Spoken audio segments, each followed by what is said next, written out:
ठाकरेंच्या शिवसेनेच्या नेत्यांचा उद्या ठाणे दौरा। एकनाथ शिंदेंच्या बालेकिल्ल्यात ठाकरेंच्या शिवसेनेचे नेते विचार मंथन करणार।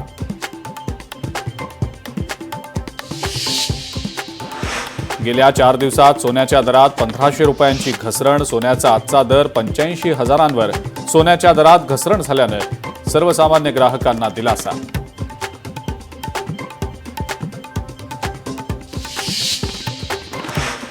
परभणी जिल्ह्यामध्ये 1,28,000 घरकुलधारकांना योजनेचा लाभ।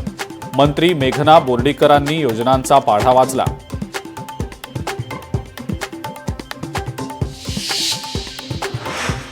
पुढची विधानसभा निवडणूक लढवणार नसल्याची भाजपचे आमदार बबनराव लोणीकरांची घोषणा।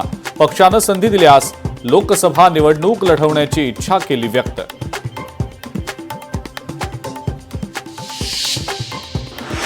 सोलापूरच्या कृषी उत्पन्न बाजार समितीमध्ये कांद्याची आवक घटली। निर्यात कर वाढवल्यानं कांद्याला बाजारभाव कमी।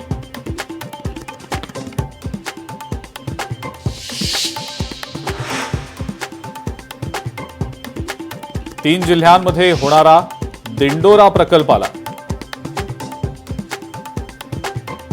उन्हाची तीव्रता वाढू लागल्यानं सर्वच ठिकाणी तापमान 35 अंशांपर्यंत। मार्च महिन्याच्या सुरुवातीला तापमान वाढल्यानं दुपारी रस्ते पडले ओस।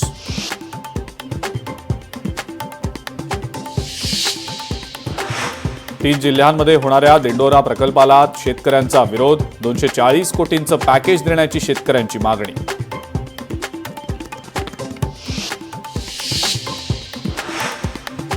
नाशकात मोगली कॅफेवर आमदार देवयानी फरांदे यांचा छापा। तरुण मुलामुलींना 100 ते 200 रुपयात रूम दिली जात असल्याचा आरोप।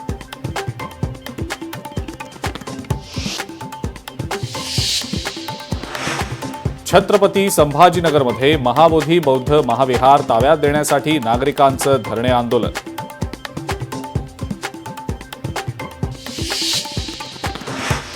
जळगाव जिल्ह्यात भरधाव वाहनाच्या धडकेत विद्यार्थ्याचा जागीच मृत्यू। दुसरा जण गंभीर जखमी।